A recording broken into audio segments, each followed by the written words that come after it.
Si te gustó este video dale like y suscríbete, coloca en la campana de notificación y coloca su opinión en la caja de comentarios. Sin más preámbulos, comencemos.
Antioquia, como Colombia, se caracteriza por estar integrada por regiones. Se distinguen razas, acentos, topografías, gastronomía, culturas. Pero, ¿cómo llegamos a esto? ¿Cómo es que hemos heredado los actuales límites departamentales y municipales? Estos límites no nacieron porque sí en el mapa oficial, o se decidieron en un momento dado por gente con intereses o ignorancias evidentes. Hoy el departamento tiene 9 regiones. ¿Cómo se agregó el territorio? ¿Cómo se fue poblando? ¿Cómo fue desarrollando cada una de sus potencialidades económicas y su diversidad cultural?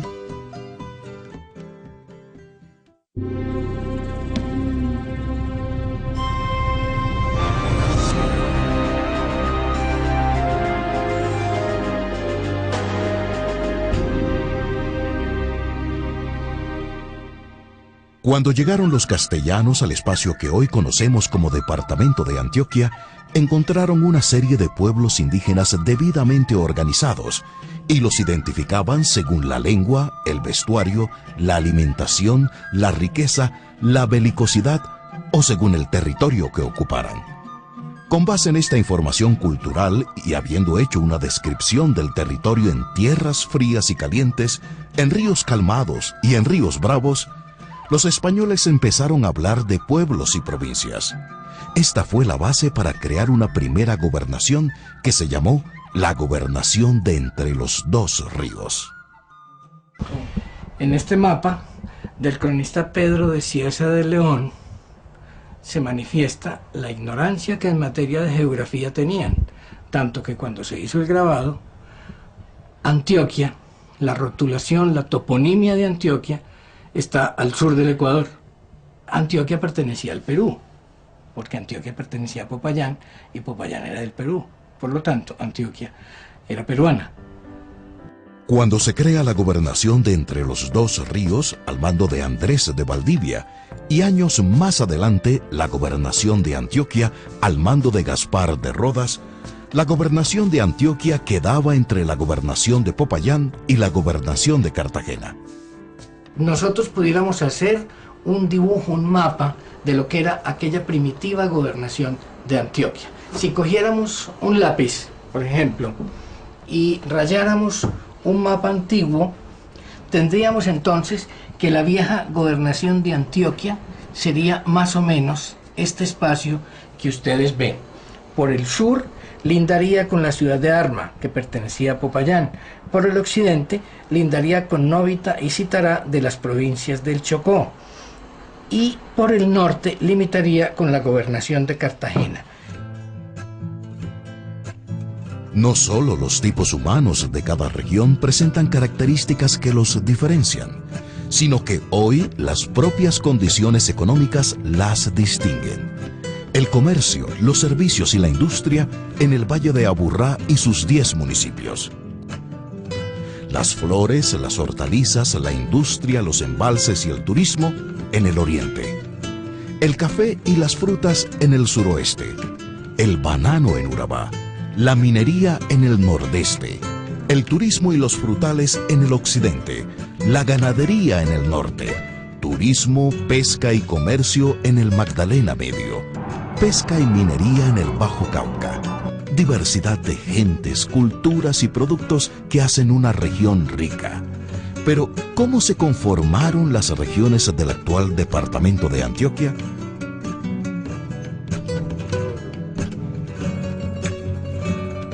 Hay que agregar que por entonces la gobernación de Antioquia no tenía un solo milímetro de tierra sobre el valle del río Magdalena, porque aquello le pertenecía a Mariquita, y que lo que hoy es del departamento de Córdoba y va hasta Montería, pertenecía a Antioquia. Entonces es la primera prefiguración de una geografía que nosotros pudiéramos tener. Ya habría que esperar hasta bien adelantado el periodo colonial para entender que los mineros comenzaron a migrar y que comenzó a alterarse la expresión del territorio, la política administrativa, que alguien la pudo haber dibujado y nos hubiera quedado un mapa, o las referencias que algunos, con base en comparaciones, etc. Así pues, la gobernación que conocemos hoy surgió en el siglo XVIII. En aquel tiempo estaban claramente diferenciados algunos países. El país de Río Negro, el país de Santa Fe, el país del Valle del Bajo Cauca. Cada uno tenía sus intereses, cada uno tenía entre sí conflictos con el vecino, y de cada uno de ellos partían caminos hacia distintas regiones para establecer relaciones comerciales. Por lo pronto hay que dejar muy claro que el río madre de la gobernación de Antioquia entonces era el río Cauca, navegable en muy poco trecho, en un mínimo trecho. En la parte por donde entraba Antioquia, que es por la que se llama hoy de Bolombolo y La Pintada, era navegable en un trayecto muy corto, concretamente hasta la villa de Santa Fe, que hoy llamamos Ciudad de Antioquia o Santa Fe de Antioquia. Luego volvió a ser navegable del río Espíritu Santo hacia abajo. Luego, entonces, esto quiere decir que la vieja gobernación de Antioquia estaba situada en medio de la cordillera occidental y las aguas vertientes al río Cauca, y la cordillera central, obviamente con las aguas vertientes también al río Cauca. Entonces no tengan en cuenta para nada ni al río Atrato ni al río Magdalena cuando estemos hablando de la geografía o del territorio del periodo colonial.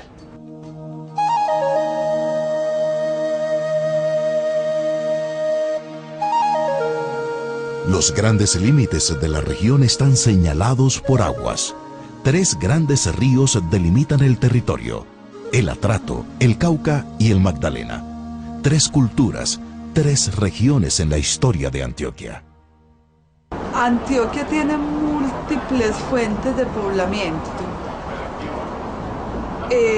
y de presencia inicial. Entonces están los grupos indígenas originarios y vienen varias migraciones españolas, varias migraciones de origen afro y algunos extranjeros.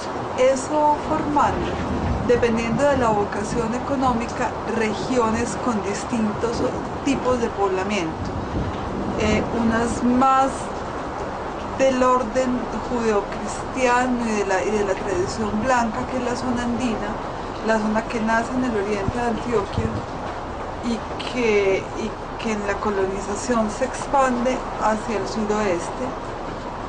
Está la zona más con una influencia muy fuerte del indígena, que es la zona del occidente, por todo el papel que tienen las comunidades en Vera en la conformación de la cultura. Y está toda la población tan diversa del Urabá antioqueño y tan diversa de la zona del Bajo Cauca y del Magdalena Medio. Entonces hay cultura andina, hay cultura sabanera y hay cultura costeña en un solo departamento. Las regiones se desarrollaron cada una por su cuenta. El escritor Baldomero Sanín Cano dijo que Antioquia estaba hasta la época de los transportes aéreos aislada en Colombia. En Río Negro, ciudad de mi nacimiento, entre sus 12 o 13.000 habitantes, habría por lo sumo 10 personas de quienes se supiera que habían estado en la capital de la República. Ejemplares de libros publicados en Bogotá solían llegar a personas favorecidas por el destino. Recuerdo que María, de Jorge Isaacs, en un solo ejemplar, pasaba de casa en casa, bañado en las lágrimas del vecindario. Es bueno que quede claro que Antioquia, como región, como cultura, como comunidad, solamente surge a partir del siglo XVIII. En el siglo XVIII hubo un renacer de la minería que coincidió con la no presencia de la plaga de la langosta. Por lo tanto, oro en polvo circulando, gente bien nutrida, maternidades tempranas y un cierto aliento demográfico que fue muy común y corriente en toda la América Latina, también estuvieron presentes aquí en Antioquia, y esto aumentó la población. En lo que llamamos hoy la franja central de Antioquia, que estaría compuesta por el Valle de Aburrá, el Valle de México, los valles de Río Negro y de los Osos, estaba la gente muy poblada y muy estrecha.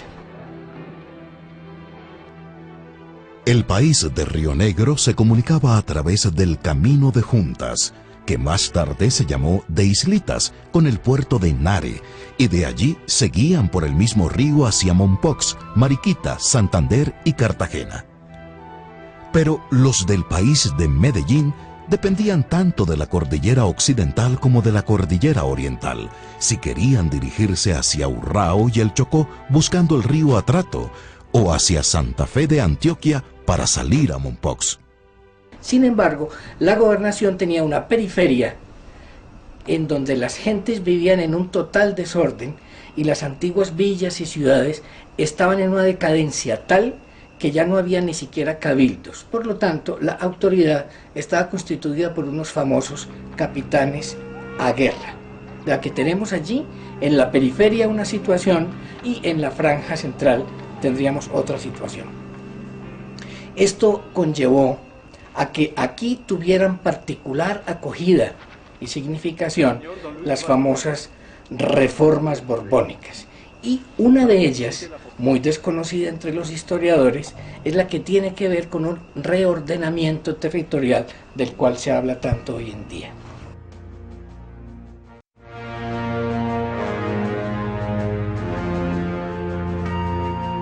Los primeros bosquejos de una conciencia nacional aparecen en la segunda mitad del siglo XVIII, ambientados en las luchas de los ilustrados locales por reformar el sistema educativo y por expandir la filosofía del progreso y de la ilustración entre los neogranadinos.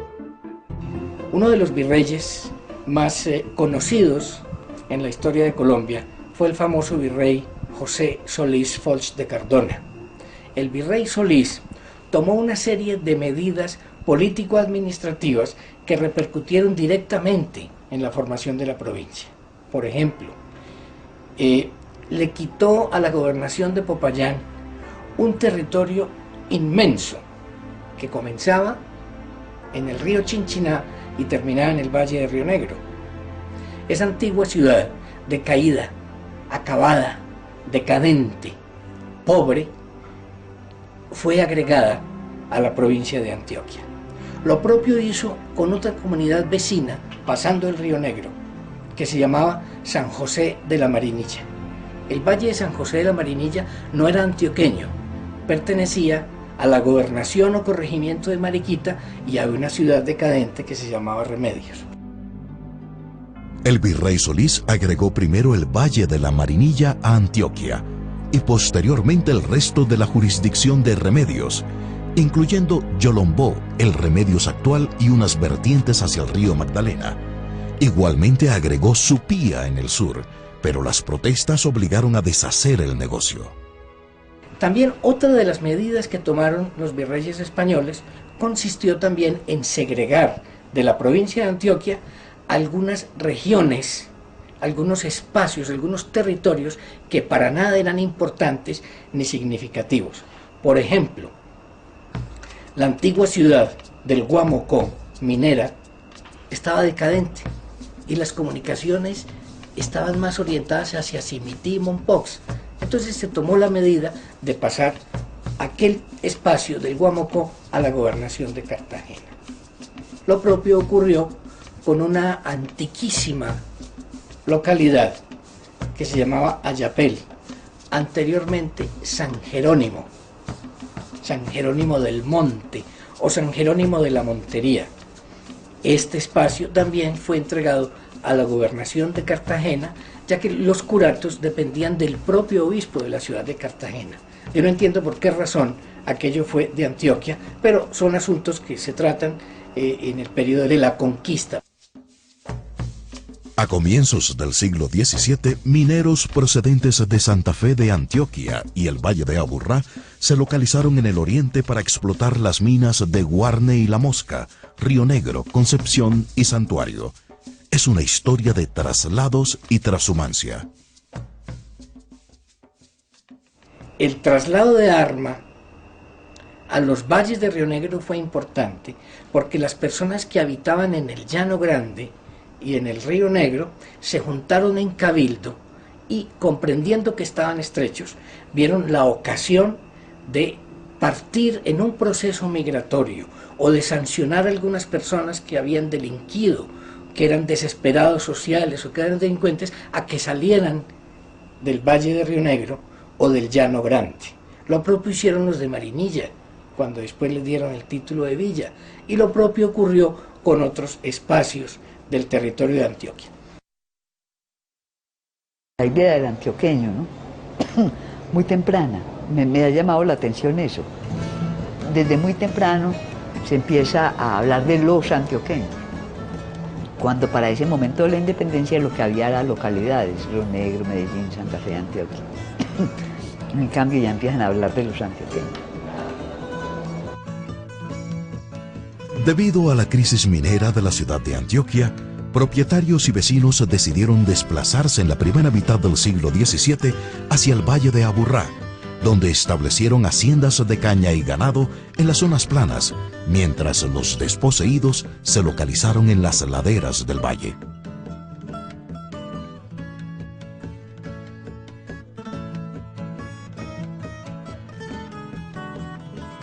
Una característica marca el acontecer histórico de la región: las migraciones. Pero cada una de ellas tuvo en común el desplazamiento de un crecido número de pobladores desposeídos, la formación de una amplia capa de pequeños y medianos propietarios, la apropiación de recursos naturales, la consolidación de pueblos como centros de intercambio y lugar desde donde se orientó la ocupación de nuevos territorios.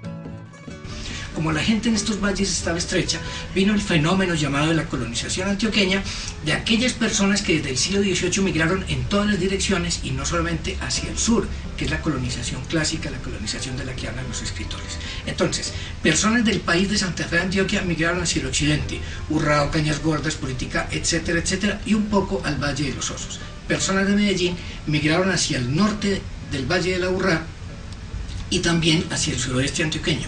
Y campesinos pobres de Río Negro y Marinilla pasaron primero a la colonia de Sonsón y de la colonia de Sonsón la convirtieron a ella misma en una punta de lanza para seguir por toda la cresta de la cordillera central hasta lo que hoy son los departamentos de Quindío, Risaralda, Caldas y norte del Tolima y un poco del actual departamento del Valle. La colonización y ocupación de los territorios se inició desde el siglo XVII, primero en el Valle de Aburrá, norte y oriente, Pero fue en el siglo XIX cuando estos desplazamientos se generalizaron a lo largo y ancho de la geografía antioqueña, hasta conformar el actual territorio. Es cierto que con la colonización antioqueña se unieron el Valle del Magdalena y el Valle del Cauca a través de caminos. Muchos de estos caminos fueron abiertos por bueyes, muchos de estos caminos fueron afianzados en esos viejos senderos, antiguos senderos, que se fueron volviendo camino a través de la arriería, o de la arriería de los bueyes, o de la arriería de las mulas. La región andina tiene su proyecto ético y su proyecto social en el progreso. Esa es la búsqueda del grupo étnico, esa es la búsqueda de la región. Y el conflicto entonces en esta región es entre lo que se piensa en distintos sectores por progreso. Hay un sector regional muy importante que considera que el progreso es el progreso económico, que es el desarrollo físico y que es el desarrollo de la infraestructura. Y hay otro grupo que históricamente ha sido muy fuerte, que tiene representantes como José Félix de Restrepo, como Juan Manuel Restrepo, como Manuel Uribe Ángel, que piensan que es el proyecto intelectual de región, el proyecto que hay que fortalecer y que hay que empujar y por el que se debe trabajar. Entonces ahí hay, dijéramos, lo que nacionalmente se cree que es Antioquia. Después de la independencia, esto se llama Colombia, pero es Colombia, lo que es hoy Colombia, Venezuela y Ecuador. Entonces eso se divide en departamentos. Y hay un departamento que se llama Cundinamarca. Y nosotros hacemos, que es como el centro del país, porque bueno, está Venezuela, y más o menos hasta 1830, cuando se separan Venezuela y Ecuador, que queda solamente la Nueva Granada, se hace una nueva constitución y entonces ya sí aparece el departamento de Antioquia, que no se llamaba departamento, sino provincia, la provincia de Antioquia. Más o menos lo que es hoy, sin Urabá y con un pedazo al sur. No iba hasta el río Magdalena, sino más acá del río Magdalena. Siempre nos preguntamos cómo y por qué fragmentos de territorio con entornos dispares tanto topográficos como raciales y culturales forman hoy el departamento de Antioquia. A veces olvidamos que existe un Caribe antioqueño y que la región es la segunda con más kilómetros de costa sobre el océano Atlántico. ¿Cómo llegó Urabá a pertenecer a Antioquia?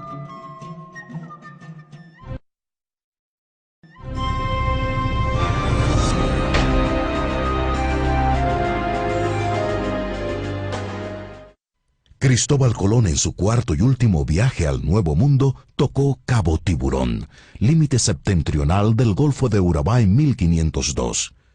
Poco después llegó a la región Rodrigo de Bastidas, capitulando los territorios que se extienden desde el río Atrato hasta el Cabo de la Vela.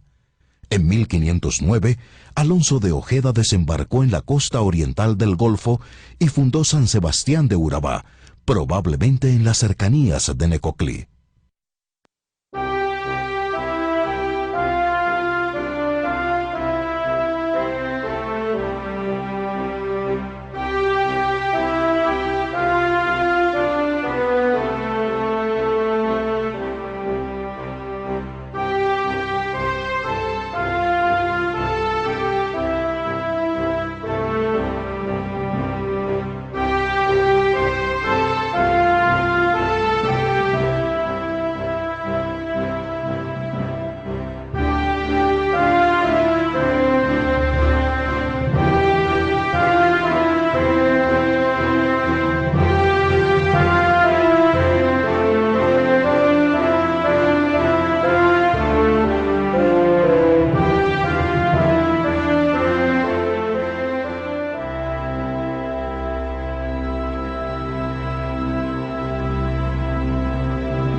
Siempre nos preguntamos cómo y por qué Fragmentos de territorio con entornos dispares tanto topográficos como raciales y culturales forman hoy el departamento de Antioquia.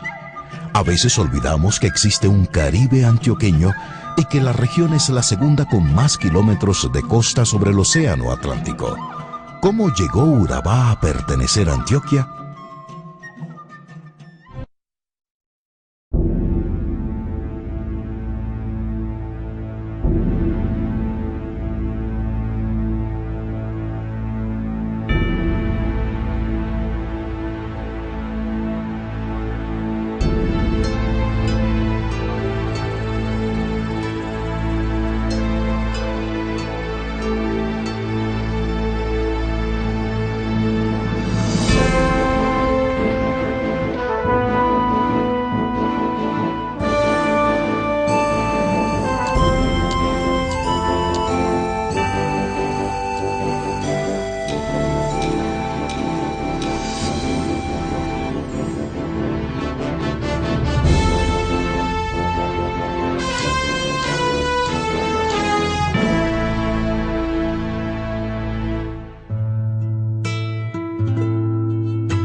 Este mapa, que es bien importante porque es de Carlos Segismundo de Grave, es de 1837.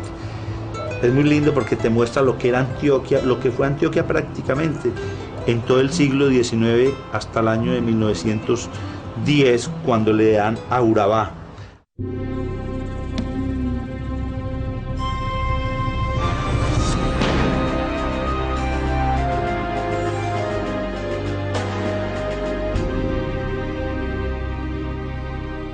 Urabá no perteneció a Antioquia toda la vida.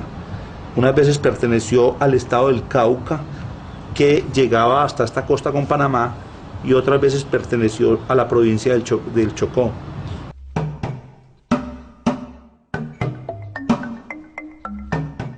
Desde el primer boceto cartográfico elaborado por Juan de la Cosa en 1501, pasando por estudios de Américo Vespucio, hasta el convencional planisferio de Mercator, la situación geográfica de Urabá muestra su lugar preeminente, que está en relación inversa a su olvido de siglos y a su atraso ancestral. Cristóbal Colón, en su cuarto y último viaje al Nuevo Mundo, tocó Cabo Tiburón, límite septentrional del Golfo de Urabá en 1502. Poco después llegó a la región Rodrigo de Bastidas, capitulando los territorios que se extienden desde el río Atrato hasta el Cabo de la Vela. En 1509, Alonso de Ojeda desembarcó en la costa oriental del Golfo y fundó San Sebastián de Urabá, probablemente en las cercanías de Necoclí.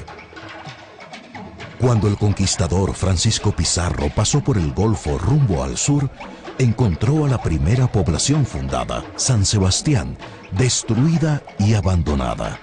Había sido incendiada por los indios. Fue entonces cuando Balboa atravesó el Golfo y fundó Santa María de la Antigua del Darién. Allí fue donde obtuvo los primeros informes sobre la existencia de otro mar al sur y organizó su descubrimiento, el Océano Pacífico. En menos de 2 décadas, el Golfo de Urabá fue redescubierto, conquistado y abandonado por los españoles. Solo quedó como reserva esporádica de mano de obra india esclava y de recursos auríferos. Urabá fue poblada por distintos grupos culturales. Inicialmente tuvo un poblamiento en la zona costera, en la zona norte de Urabá, que eran bolivarenses, o sea, negros que venían de Bolívar, o muchos de ellos que eran comerciantes de las islas del Caribe y buscando comercio por todas las costas llegaron a Urabá. uno de los primeros poblados, pues distinto a los poblados españoles que conocemos en la Fundación Antigua de Necoclí. Ya en esta más reciente, pues como del siglo XVIII, fue la población de San Juan de Urabá, Arboletes, toda esa zona de la costa pues norte. Esa fue pues una de las primeras. Mira, la importancia de Urabá es porque es un paso que durante casi 400, 500 años buscaron los europeos en el camino hacia Occidente. Y hoy en día esa misma importancia la sigue teniendo porque es el paso más fácil entre Europa y el Oriente, que se supone que el siglo XXI va a estar dominado por todo el Oriente. ¿Cómo es posible que nosotros tengamos el paso privilegiado más fácil de todo el continente americano y esta es la hora que no le hayamos puesto la atención debida, Marta? Desde Bogotá siempre se buscó que Urabá no perteneciera a Antioquia. ¿Por qué razón? En el año 1903, cuando se separó Panamá, se pensó que si Antioquia tenía costa, se independizaría como ocurrió con Panamá. Pero después de la separación de Panamá, el gobierno de Reyes le vuelve a dar a Urabá Antioquia. Aquí en este mapa, Antioquia se acercó un poco ya en la época de Tomás Cipriano Mosquera. Antioquia tuvo costa.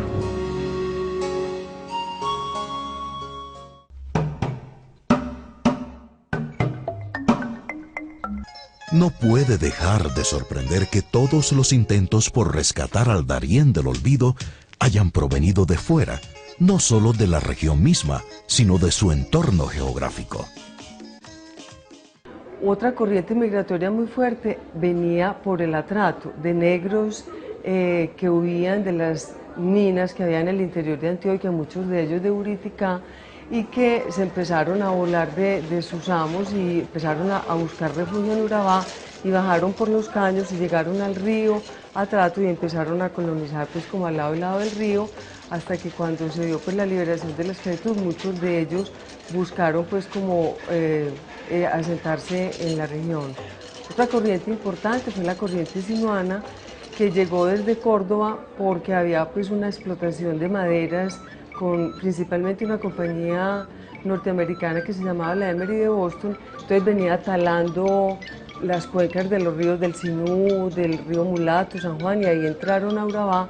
Entonces ellos venían con la compañía y se fueron quedando, estableciendo sus potreros y buscando tierra a la manera del Sinú, o sea, abriendo potreros, estableciendo ganado y haciendo pues sus cultivos.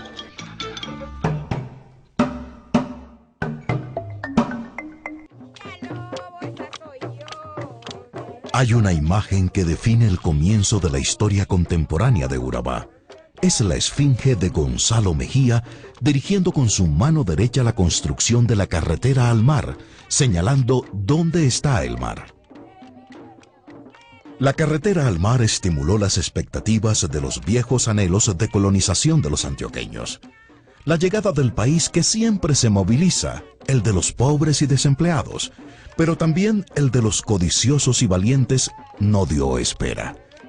Paisas del suroeste y de tierra fría, quindianos, bayunos, santandereanos, empezaron a compartir poco a poco la gloria de esa ilusión que a principios del siglo XXI no termina de construirse con los chocuanos ancestrales, con los cartageneros y los cordobeses, gentes que llegaron a Urabá desde el siglo XIX. Este es un mapa que se hizo sobre el trabajo de Agustín Codazzi, traído por Mosquera, un coronel italiano que murió aquí en Colombia, que muestra lo que realmente fue Antioquia en el siglo XIX. Mira que no tenían llegada a Urabá. Esa fue la pelea toda la vida entre federalistas y centralistas. No permitir que Antioquia tuviera entrada al mar, por lo que te decía antes, el temor de una independencia. Incluso ese temor estuvo rondando hasta hace poco. Entonces la importancia de Urabá es porque no es solo el paso geográfico del occidente al oriente, sino por toda su riqueza, toda la riqueza que tiene allí acumulada. Desde la colonia, toda la explotación de madera y la explotación aurífera. Urabá vino a ser parte de Antioquia en 1910, cuando el gobierno de Reyes redistribuye jurisdiccionalmente el país. Como haciendo justicia nuevamente, le toca a Urabá a Antioquia. Estamos hablando a comienzos de primera década, 1900-1910. Entonces se presentó una negociación inteligente. Dijo, listo, nosotros apoyamos la reforma para crear el departamento de Caldas, pero eso sí, nos entregan el margen derecho del río Atrato hasta los límites en Arboletes con el departamento de Córdoba. Y el negocio se hizo así y recibimos un tesoro que no hemos todavía abierto. El baúl de Urabá está cerrado con aldabas y no sabemos qué riquezas tiene. En la constituyente del año 1910, Carlos R. Restrepo dice que no se pueden mantener esos departamentos, todo ese mundo de departamentos, que solamente se van a conservar aquellos departamentos que sean viables administrativamente, entonces desaparecen esos pequeños y vuelve a quedar Antioquia, le quitan a Caldas porque se crea Caldas, le entregan a Urabá. Yo creo que de 10 en adelante ya Antioquia sigue siendo geográfica y territorialmente lo que es hoy. La población de Urabá, antes de la violencia entre los partidos, digamos, antes del año 47, 48, era esencialmente inmigrantes negros provenientes del Chocó, que vivían un marco de subsistencia en las orillas de los ríos. La violencia intrapartidista entre liberales y conservadores entre el año 46 y el año 54, 55, mediados del gobierno del general Rojas, cuando ya empezó a controlarse la violencia intrapartidista, esa violencia produjo una oleada de inmigrantes, básicamente del occidente antioqueño, pero también de los departamentos costeños. Entonces hubo una inmigración muy grande de colonos que iban en plan de colonización, apertura de fincas.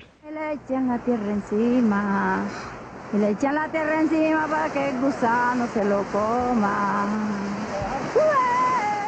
Y la otra corriente importante, que fue la última en llegar a la región, fue la corriente interiorana, paisas del interior que llegaron a principios del siglo, sobre todo del siglo XX, que cuando la crisis pues, de la economía, ellos no tenían como cabida en ninguna industria, ni café, ni azúcar, ni nada, entonces empezaron con el proyecto pues, de la carretera, que fue pues, desde el 30 hasta el 57 que llegó a Turbo, la carretera al mar, entonces ellos se emplearon en la carretera y así fue como los paisas llegaron de últimos a la región, los paisas interioranos, no solamente paisas, pues paisas de Antioquia la Grande, o sea, de Risaralda, Pereira, en fin.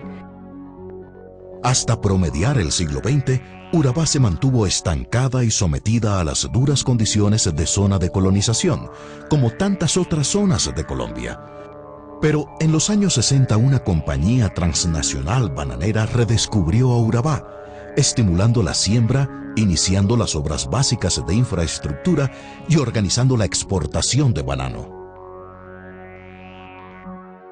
Y cuando se estableció ya las bananeras en 1964, la United Fruit, esto empezó a atraer mucha gente e hizo que todas estas corrientes confluyeran al eje bananero, buscando pues como la oportunidad que daba el negocio del banano, el dinero, entre otras pues asuntos importantes que los fueron empujando a ellos.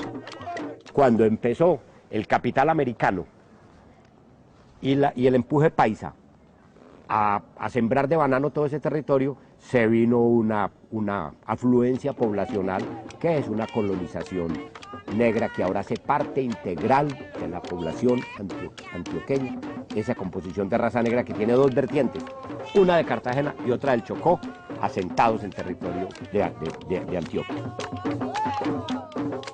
Que hoy la zona bananera, el eje bananero, sea una zona donde confluyan pues estos sinuanos, los caribeños, los atrateños y también los indígenas, que yo no los mencioné porque son las comunidades de más antigua, pues los más antiguos en la región, como son los Tule, y posteriormente llegaron los Embera, que llegaron también cuando la violencia, y recientemente, como en los años 50, 60, llegaron los Enúes de San Andrés de Sotavento y de toda la zona pues, del Sinú.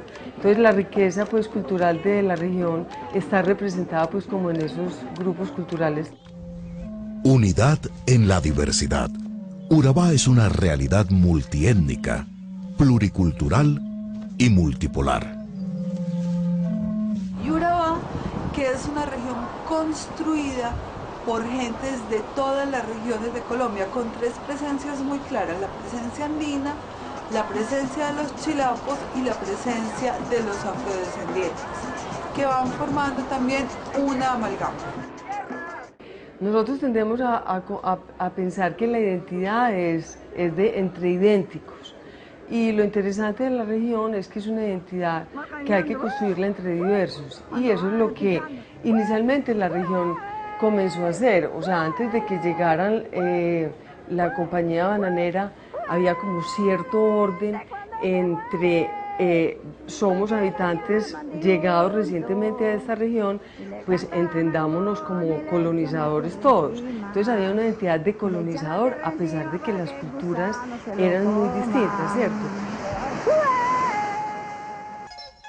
Se inició entonces la historia contemporánea de Urabá, que ha dado lugar a la compleja realidad de hoy, donde los más variados fenómenos étnicos, sociales, políticos y económicos están configurando una sociedad acorde con sus inmensas potencialidades.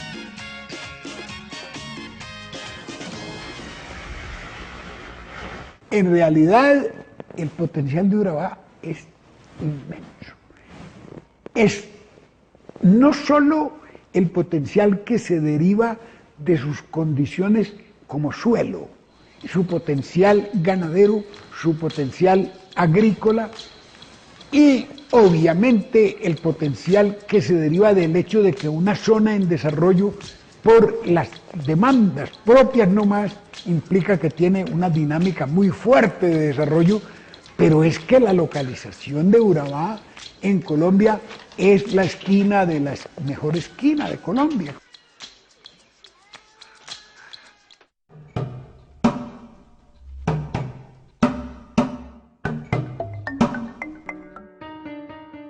Otros hechos históricos marcaban su acontecer al centro de la región hoy llamada Antioquia. A finales del siglo XVII y principios del siglo XVIII, la villa de Medellín comenzó a disputarle a Santa Fe de Antioquia los privilegios que ésta tenía, y en 1826 alcanzó la posición de capital de la provincia. Las perspectivas de desarrollo del Valle de Aburrá eran más favorables que las de ciudades del Oriente cercano, dada la mayor fertilidad de sus tierras y la relativa facilidad con que contaba para la futura expansión de su principal zona de influencia hacia el suroeste y el Cauca. Esto contrastaba con las difíciles condiciones de Río Negro o Marinilla para expandirse hacia el Magdalena. A Medellín nadie la fundó, no hay un fundador de Medellín. No es cierto que en el poblado se fundara Medellín, eso fue un pueblo de indios, lo que creó Herrera y Campuzano, eso fue un resguardo indígena. Pero al lado de ese resguardo, y utilizando en parte el cura doctrinero que había allá, surgió el sitio de Aná. El sitio de Aná era un sitio de blancos y de libres que se fueron congregando alrededor de una iglesia.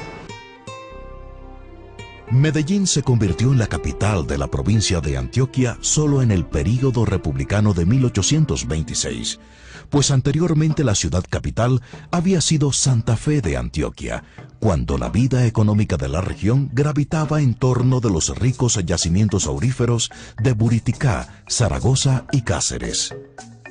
Durante el siglo XVII se inició en la ciudad capital un proceso de decadencia económica causado por el agotamiento de sus principales minas y por las dificultades para el sostenimiento de su mano de obra esclavista. Otras zonas iniciaban entonces su desarrollo. Una de sus manifestaciones de progreso ha sido la forma vigorosa como a lo largo del presente siglo ha respondido a las necesidades de servicios públicos para la comunidad, que hoy alcanza al 90% de la población. Su capacidad de servicios, su estructura educativa, la forma de manejar su entorno científico y cultural, la han convertido en una región técnica e indudablemente en un centro urbano que ha crecido al impulso de la industrialización para convertirse en una metrópoli. En este valle se localizan el núcleo principal de la ciudad de Medellín y los centros periféricos que conforman el área metropolitana, a saber, Bello, Barbosa, Caldas, Copacabana, Envigado, Girardota, Itagüí, La Estrella y Sabaneta.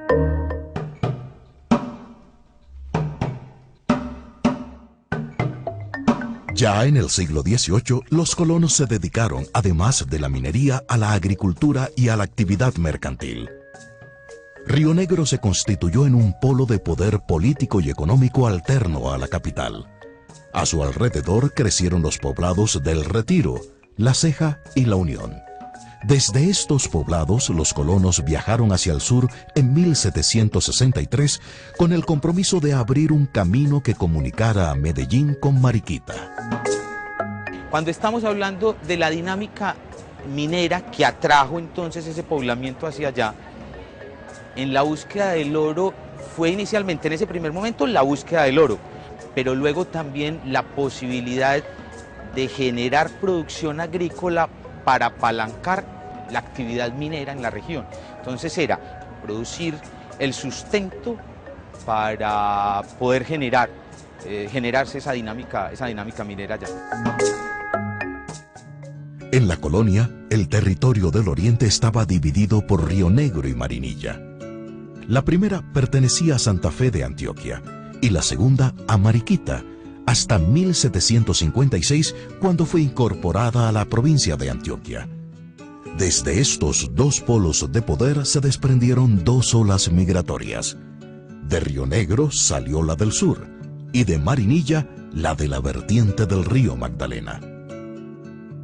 A todo lo largo del siglo XIX se da el proceso de expansión de la frontera agrícola, y la región más dinámica en este sentido fue Antioquia, con un acelerado crecimiento demográfico y una conjunción de factores económicos, sociales y políticos que favorecieron el establecimiento de grupos de colonos en las tierras de vertiente de la cordillera central.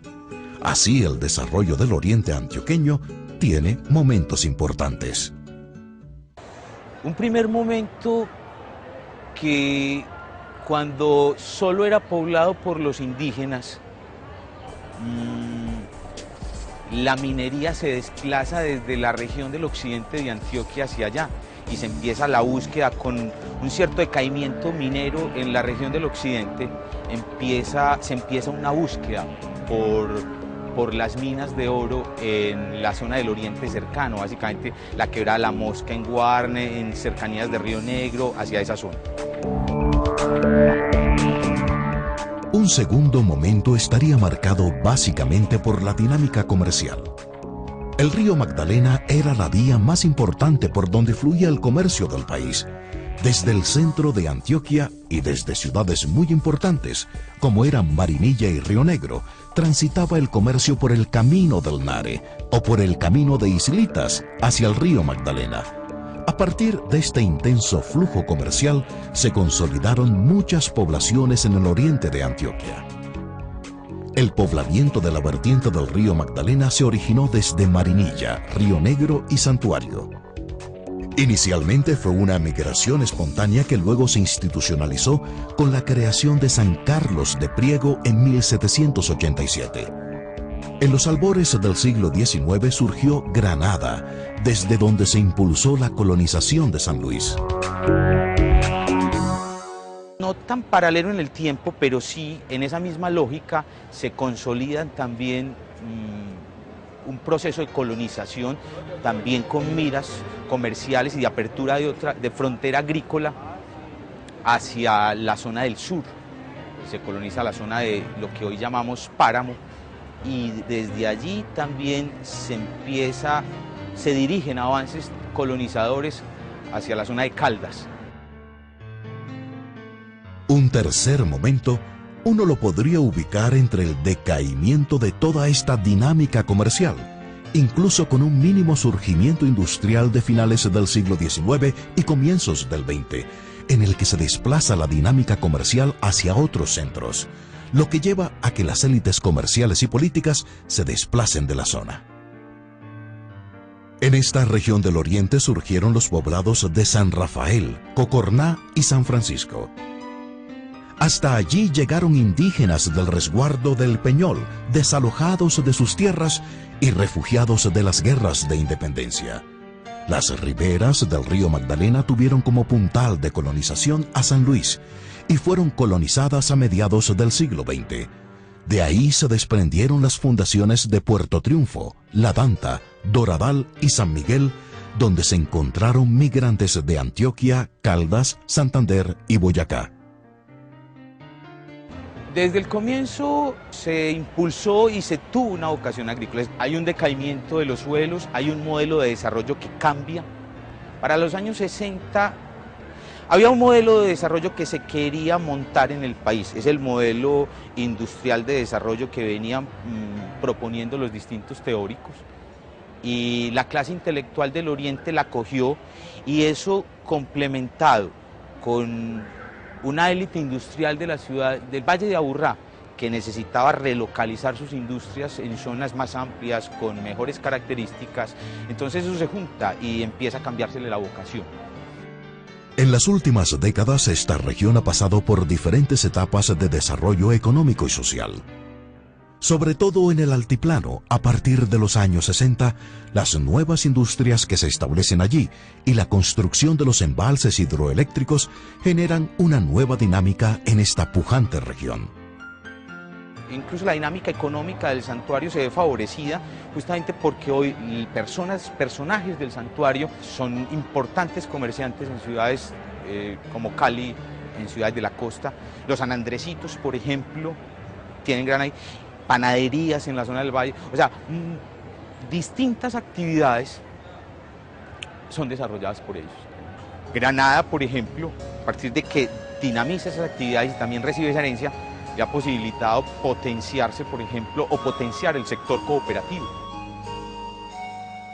El Oriente presenta hoy un nuevo aspecto. El clima templado, agradable para la vida, posibilita hoy el desarrollo de un nuevo sector.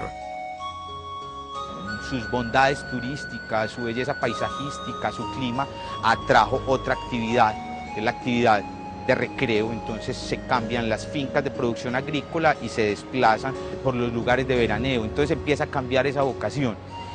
Y luego llega la agroindustria, básicamente las flores. Entonces esa vocación agrícola que se tenía, por lo menos en el altiplano, da lugar a otras actividades. Hacia la zona de embalses también la vocación agrícola cambia, en tanto las zonas más productivas, con mayor potencial productivo, son inundadas, y entonces también se desplaza ese uso en la zona. Hoy se conserva un potencial grande en la zona de páramo, de producción agrícola y pecuaria.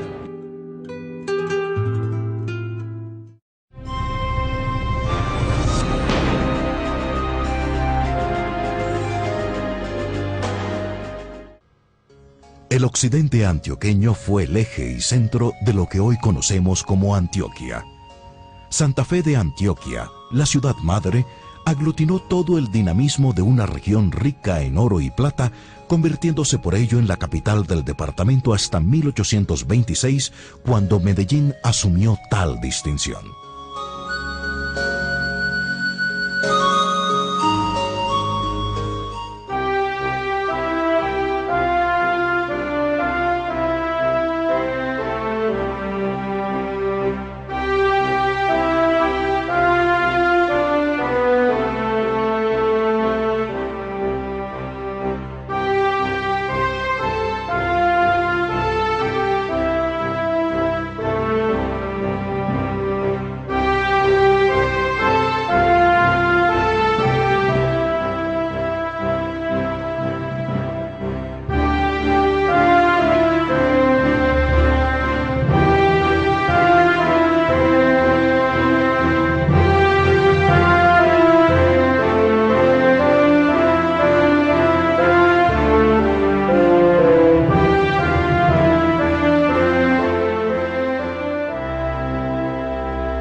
En esta región del oriente surgieron los poblados de San Rafael, Cocorná y San Francisco. Hasta allí llegaron indígenas del resguardo del Peñol, desalojados de sus tierras y refugiados de las guerras de independencia. Las riberas del río Magdalena tuvieron como puntal de colonización a San Luis y fueron colonizadas a mediados del siglo XX. De ahí se desprendieron las fundaciones de Puerto Triunfo, La Danta, Doradal y San Miguel, donde se encontraron migrantes de Antioquia, Caldas, Santander y Boyacá.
A todo lo largo del siglo XIX se da el proceso de expansión de la frontera agrícola, y la región más dinámica en este sentido fue Antioquia.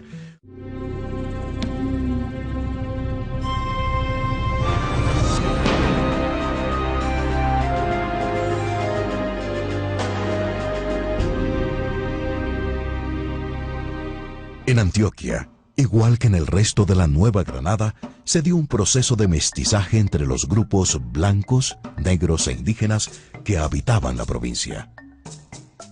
La población esclava habitaba los distritos mineros y algunas haciendas del oriente y el valle de Aburrá, constituyendo una capa significativa de población negra libre e independiente que aceleró el proceso de mestizaje y permitió un rápido desplazamiento de apertura de tierras. Esta explotación minera explica el temprano desarrollo del occidente.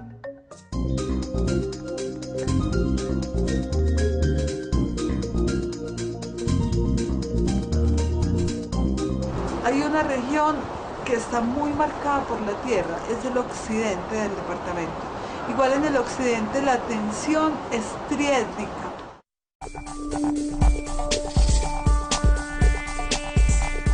Están las fuerzas tradicionales, las fuerzas originarias, que son las fuerzas embera.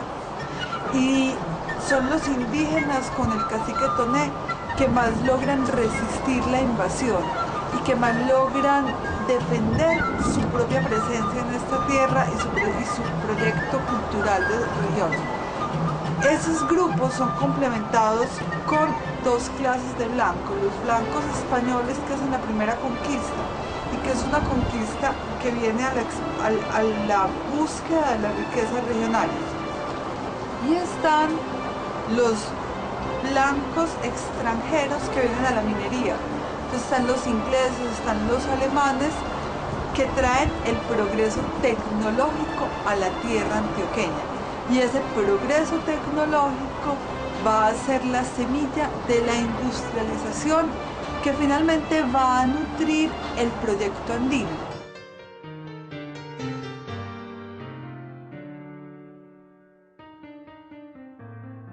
El occidente antioqueño fue el eje y centro de lo que hoy conocemos como Antioquia.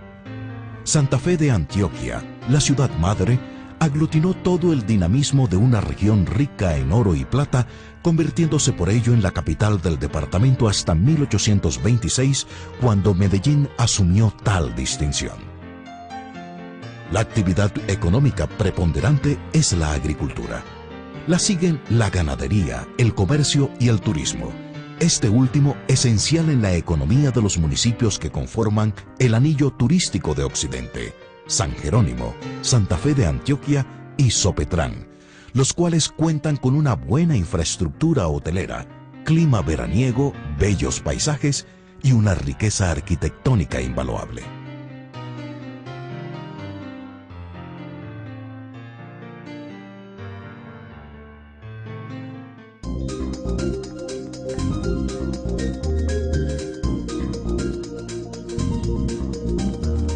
El poblamiento antioqueño es un proceso iniciado a finales de la colonia y que aún continúa en Urabá, el Magdalena Medio y el Bajo Cauca, territorios todavía en construcción, zonas en disputa y de refugio.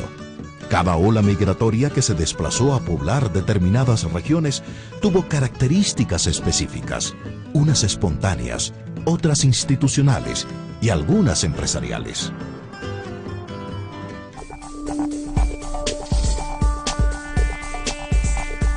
El Bajo Cauca antioqueño es una zona limítrofe entre la costa caribe colombiana y Antioquia.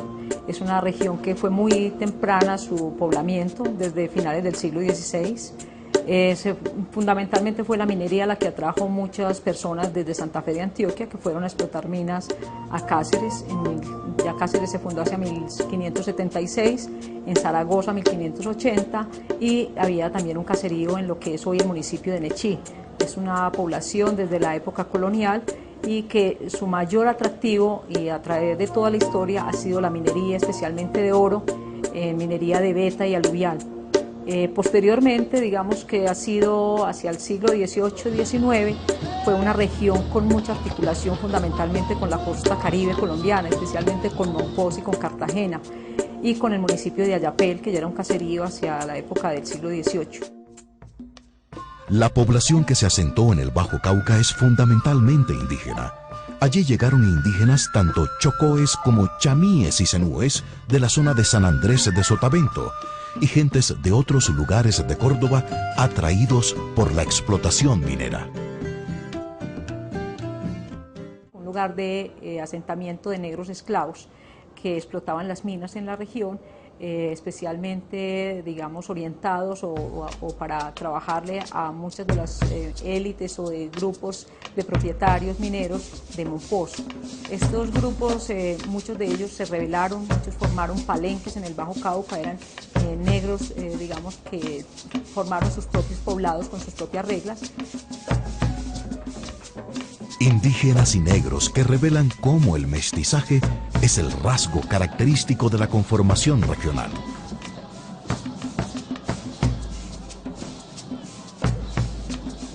Siempre en los documentos coloniales se dice que la zona del Bajo Cauca fue una zona de muy poca integración y muy poco control por parte de las autoridades virreinales y de la provincia de Antioquia específicamente.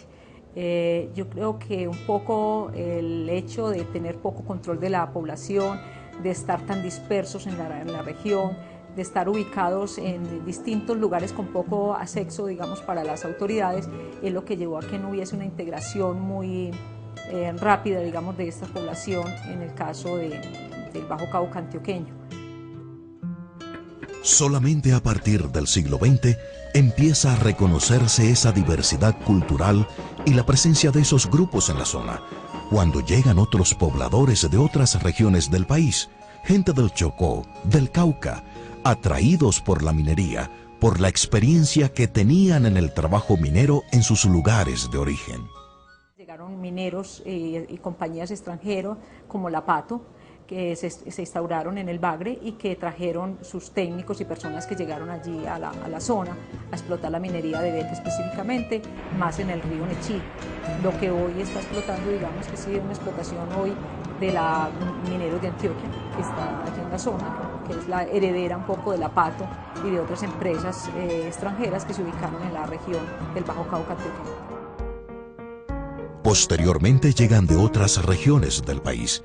Algunos llegan a explorar la pesca y se asientan en Caucasia. Toda la zona es un lugar de una gran diversidad cultural y étnica. Hacia los años 50, Caucasia y toda la zona de lo que es Nechí era una gran exportadora de arroz y de maíz y de plátano hacia la costa caribe. Y hoy esas tierras realmente están subutilizadas, a pesar de ser unas zonas bajas, aptas para la agricultura. Hoy el Bajo Cauca es una zona con muchas potencialidades, sobre todo en los ecosistemas, en bosques y aguas. Posee zonas con ricos recursos madereros y mineros. Es importante resaltar todas las condiciones de desarrollo económico que ofrece la zona.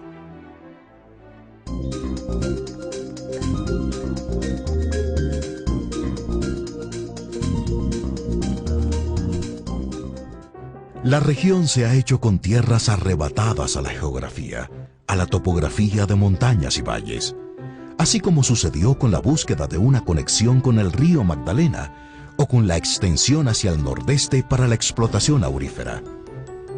Desde 1641 son profundas las transformaciones físicas e históricas, la época en que los mineros llegaron con el ánimo de explotar los ricos yacimientos auríferos de la región norte, hasta el llano de Ovejas, Belmira y Santa Rosa.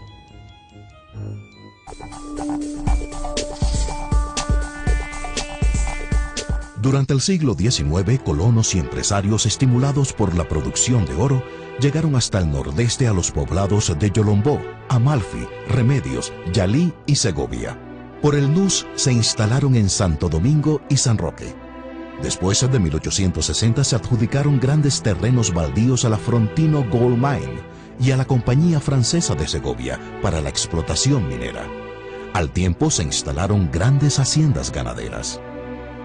Esta región del nordeste antioqueño está localizada sobre la margen oriental de la Cordillera Central, al suroeste de la Serranía de San Lucas, entre los ríos Porce, Nechí, Nus y Alicante. Del nordeste hacen parte 10 municipios. Esta región se caracteriza por una gran riqueza en minerales y bosques naturales. La región del norte antioqueño presenta una topografía muy variada, que comprende terrenos muy planos y otros muy escarpados. La región se destaca por su riqueza en recursos naturales, por las actividades económicas industriales que han desarrollado en ese territorio, por los servicios de apoyo a la producción, por la belleza de su variado paisaje, que combinado con los desarrollos hidroeléctricos le confieren un alto potencial turístico.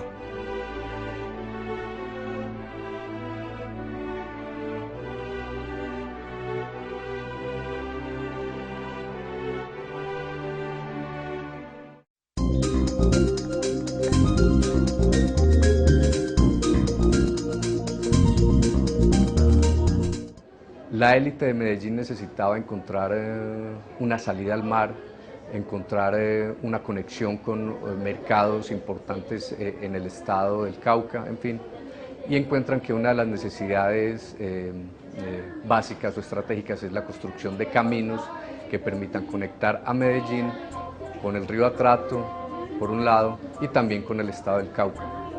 Para lograr esa conexión con estos centros importantes para el mercado de los productos de Antioquia, encuentran que es necesario colonizar ese espacio que inicialmente se concebía como una selva y como un desierto. Desde 1830 se empiezan a colonizar estos espacios y ahí confluyen los intereses tanto de los colonos desposeídos, colonos que ya de alguna manera estaban ejerciendo una presión por la tierra en el centro y en el norte de Antioquia, y los intereses de la élite antioqueña.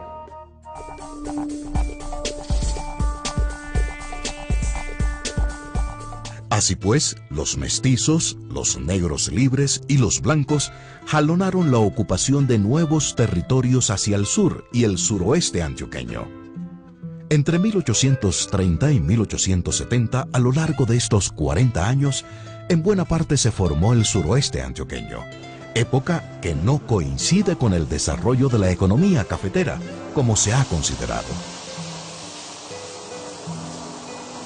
La bien ahora se asocia automáticamente el suroeste con economía cafetera, es conveniente tener en cuenta que para esta época que he venido mencionando, era más importante otro tipo de actividades, la construcción de caminos, los caminos que comunicaron a Medellín con Quibdó o con otros espacios aledaños al río Atrato que eran importantes para la élite comercial, la construcción de caminos hacia el norte del Cauca, es decir, el camino que en esa época se conoció como el camino de Caramanta, caminos por donde por supuesto se traficaba con toda una cantidad de mercaderías en la zona.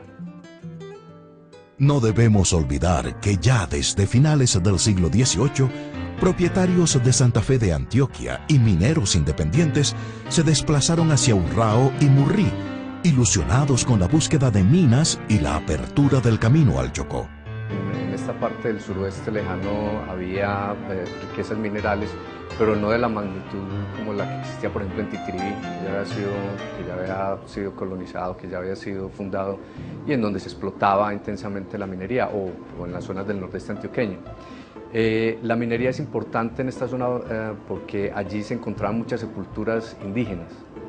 Y digamos que eso fue un incentivo para promover la colonización. Muchos colonos fueron y su primera actividad fue la de, como se denominaba en la época, la de sepulturear, es decir, la de buscar las sepulturas indígenas y buscar allí el oro que dejaban estas comunidades en honor a sus muertos. Había también mucha minería de aluvión en los ríos, pero no era una minería muy significativa. Pero en su momento, desde mediados del siglo XIX hasta los comienzos del XX, la mina de El Zancudo en Titiribí fue una de las más productivas del mundo. Es importante la minería para el suroeste porque de alguna manera en esta zona se van a cultivar los productos, se van a criar los ganados que se van a vender en centros mineros importantes de Antioquia. No solamente Titiribí, como acabo de mencionar, y Medellín, sino también Marmato y Supía, que están en el estado del Cauca. El hecho de que el valle de Aburrá y los valles del oriente cercano recibieran durante los siglos XVII y XVIII un flujo directo de migración española y que de esta región provinieran los pobladores que colonizarían en dirección sur las tierras que luego constituirían la zona cafetera más grande del país, contribuyó a atenuar la alta proporción de raza negra que contenía la mezcla inicial del pueblo antioqueño. La colonización en el suroeste antioqueño permitió la formación de una estructura agraria en la que coexistieron a la vez la gran propiedad, la pequeña y la mediana propiedad. Yo creo que esto es un dato que uno no puede ignorar a la hora de mirar la transformación de la economía del suroeste y en particular la transformación hacia la economía cafetera. La gran propiedad en el suroeste está ubicada fundamentalmente en las riberas del río Cauca y allí yo creo que se dedicó fundamentalmente a la ganadería y creo que hasta hoy persiste buena parte de esas zonas dedicadas a la ganadería y al cultivo de frutales, en fin.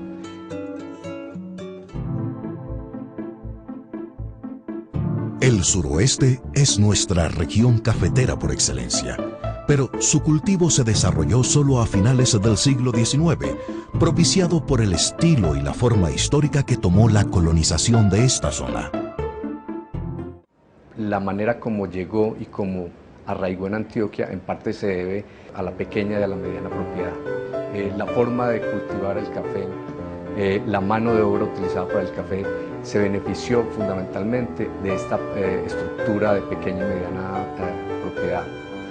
El cultivo del café se difundió rápidamente desde la última década del siglo XIX en el suroeste. El cultivo vivió las fluctuaciones que tenían los precios internacionales del café. Así como subían y bajaban los precios del café, también se mostraba el interés de los campesinos por este tipo de cultivo. Ya a comienzos del siglo XX se considera un cultivo básico en la zona y la economía cafetera ha sido el factor más importante para el desarrollo de toda esta región.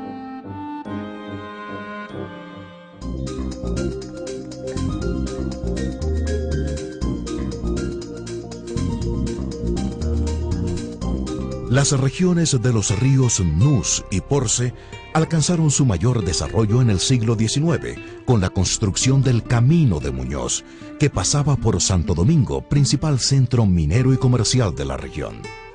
Luego, y gracias a la construcción del ferrocarril de Antioquia, Francisco Javier Cisneros y algunos empresarios de Medellín adquirieron los terrenos ubicados en los linderos de la vía férrea entre Puerto Berrío y Caracolí. Hasta estas zonas llegaron colonos buscando trabajo o surtiendo de leña la línea del ferrocarril.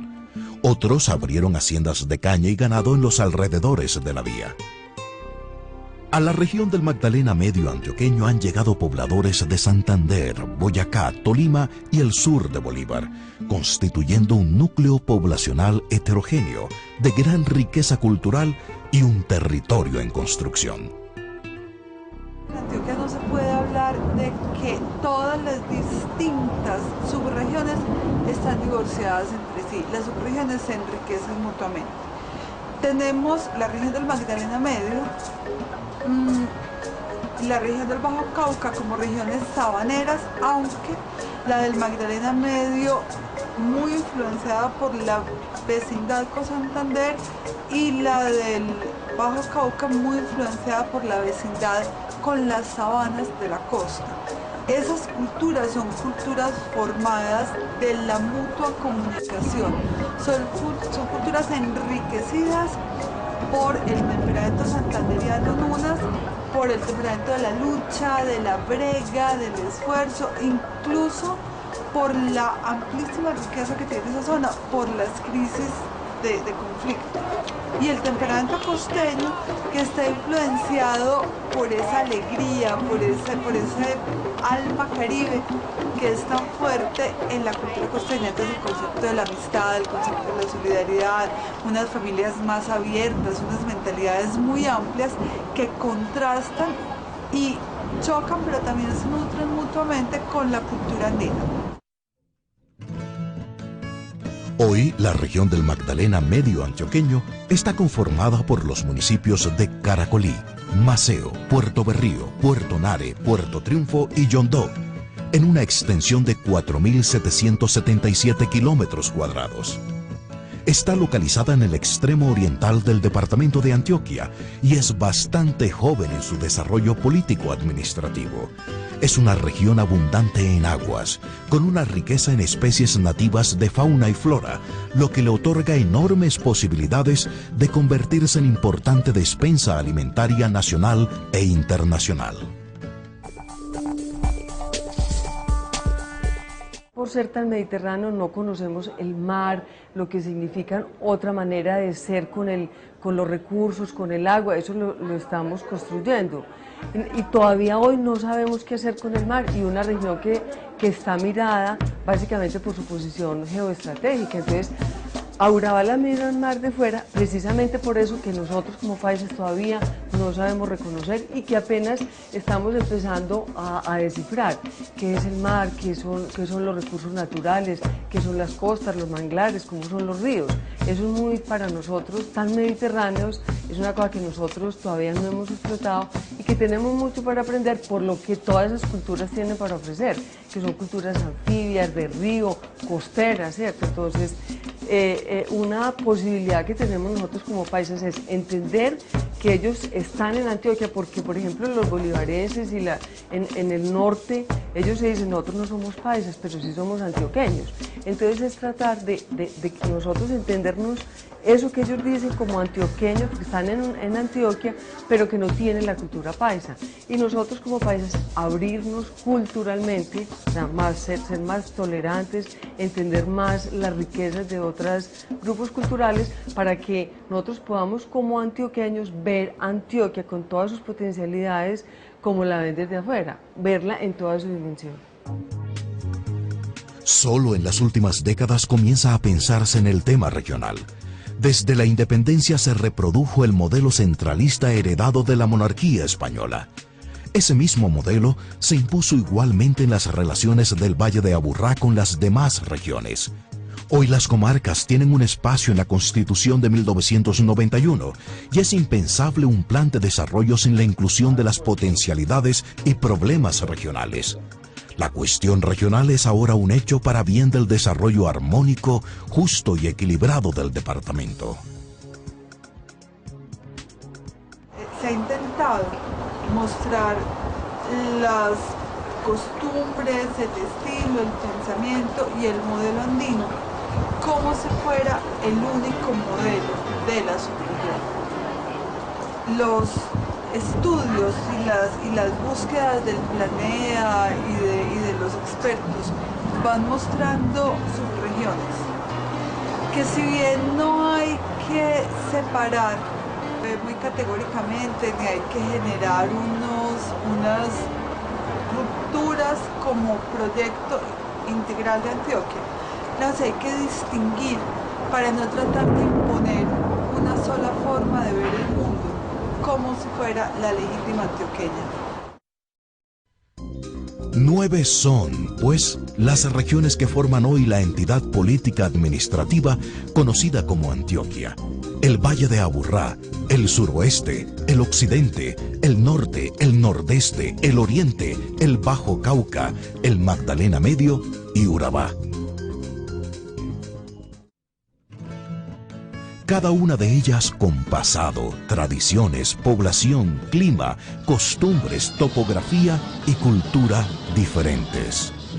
Una gran riqueza humana y de recursos naturales, con un desarrollo histórico ligado al acontecer nacional. La visión Antioquia siglo XXI parte del propósito de llegar a ser la mejor esquina de América. Geográficamente es consistente pensar en serlo. Hoy no existen en el país formas de separatismo étnico, regional o lingüístico. Somos antioqueños.